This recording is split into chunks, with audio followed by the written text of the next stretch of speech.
मुझे उम्मीद थी कि प्रदेश में लगातार महंगाई बढ़ रही है, बेरोजगारी बढ़ रही है, उस पर कुछ ठोस कदम उठाएंगे। लेकिन बजट भाषण को सुनने के बाद मुझे ऐसा लग रहा है कि सिर्फ खाना पूर्ति हुई है और कोई ठोस कदम उठाए नहीं है। जो मूलभूत सुविधाएं की जनता को ज़रूरत थी, आज बिजली पानी से बहुत बुरा हाल है प्रदेश में, और विशेष रूप से जो कृषि क्षेत्र है उसमें जो घोषणाएं पहले की थी उनको पूरा नहीं कर पाए, अभी नई घोषणाएं करी हैं। मुझे लगता है कि ये पढ़ा गया है, लेकिन इसमें जो भावना होनी चाहिए थी, नौजवानों को रोज़गार देने की अभी घोषणा करी है, इतने लाख नौकरियां, लेकिन पिछले 6 महीने में जो हमारी सरकार जो नौकरियां देकर गई थी उनको भी लागू नहीं कर पाए हैं। तो मुझे लगता है कि बजट से कोई बहुत ज़्यादा जनता में प्रभाव नहीं पड़ने वाला है। देखिए, बजट में सभी के बारे में, हर वर्ग के बारे में सोच समझ के सभी को हमने एक साथ सम्मिलित करके सभी के लिए कुछ ना कुछ दिया है। चाहे युवाओं की बात करें, महिलाओं की बात करें, इंफ्रास्ट्रक्चर की बात करें, हेल्थ की बात करें, स्पोर्ट्स की बात करें, टूरिज्म की बात करें, किसानों की बात करें, हर व्यक्ति को हम लोगों ने इस बार हर वर्ग को देखकर इस बजट को बनाया है।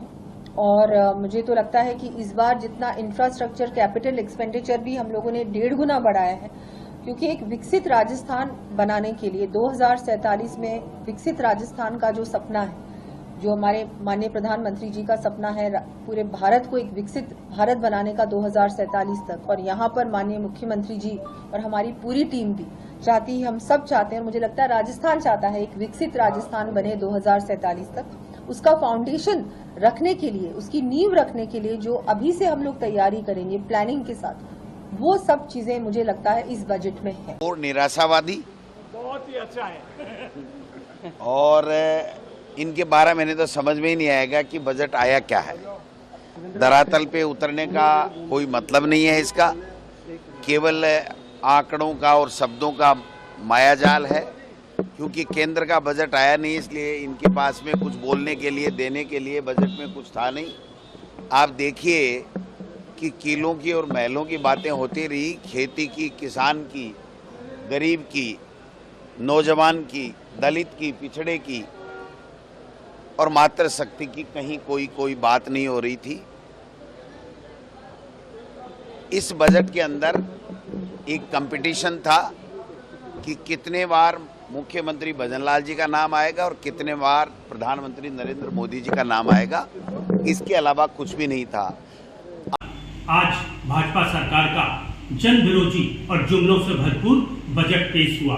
जनता बड़ी उम्मीद लगाकर बैठी थी इस बजट से। भजनलाल सरकार का यह पहला बजट था, लेकिन जनता को बड़ी निराशा हुई। पेट्रोल और डीजल के क्षेत्र में किसी भी प्रकार की सब्सिडी की घोषणा नहीं की गई, बिजली की भी सब्सिडी की घोषणा नहीं की गई। पिछली भाजपा सरकार ने 10,000 से ज्यादा सरकारी स्कूलों को बंद किया था, लेकिन इस बजट में मात्र 50 नए सरकारी स्कूल खोलने का वादा किया गया है।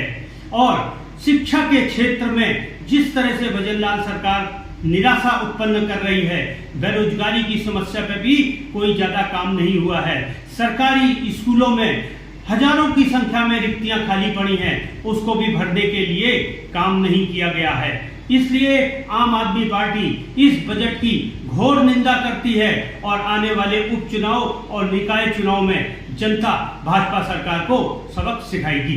ये माननीय प्रधानमंत्री नरेंद्र मोदी जी ने जो संकल्प देश के सामने व्यक्त किया है कि अमृतकाल जो आज़ादी के 75 वर्ष पूरे होने के साथ प्रारंभ हुआ, इस 25 साल के कालखंड में जब देश आज़ादी के 100 वर्ष पूरे करेगा, तब हम भारत को विकसित भारत बनाएंगे। उनकी इस दृष्टि के अनुरूप जिस तरह से विकास की आवश्यकता है, भजनलाल जी की सरकार ने, राजस्थान की भारतीय जनता पार्टी की सरकार ने, राजस्थान की उप मुख्यमंत्री आदरणीय दिया कुमारी जी ने उस भावना को साकार करने की दृष्टि को ध्यान में रखते हुए बजट प्रस्तुत किया है। और अगर मैं एक वाक्य में कहूं तो ये बजट राजस्थान का संपूर्ण समावेशी सर्वांगीण विकास करते हुए राजस्थान को विकास की इस दौड़ में देश का ग्रोथ इंजन बनाने वाला बजट होगा।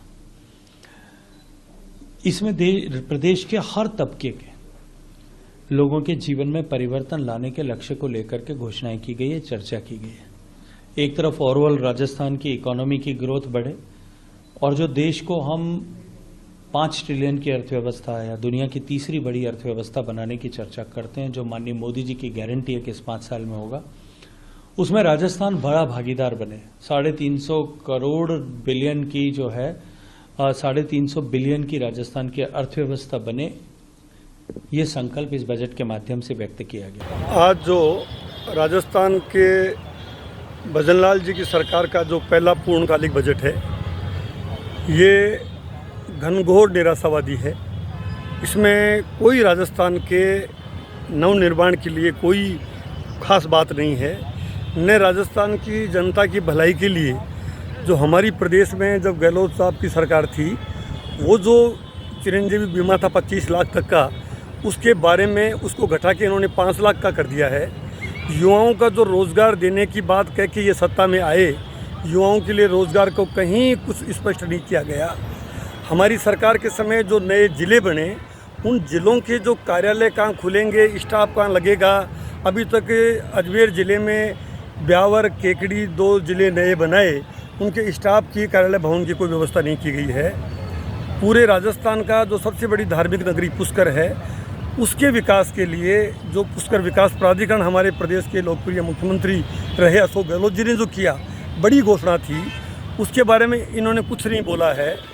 बड़ी जो परिक्रमा थी 24 कोसी परिक्रमा और छोटी परिक्रमा, उसके लिए हमारे मुख्यमंत्री जी ने, हमारी सरकार ने एक 500 करोड़ का पूरा पुष्कर का समग्र विकास, जिसमें स्पिरिचुअल टूरिज्म और जिसमें पर्यटन, पूरा डेजर्ट के लिए कुछ प्लान था।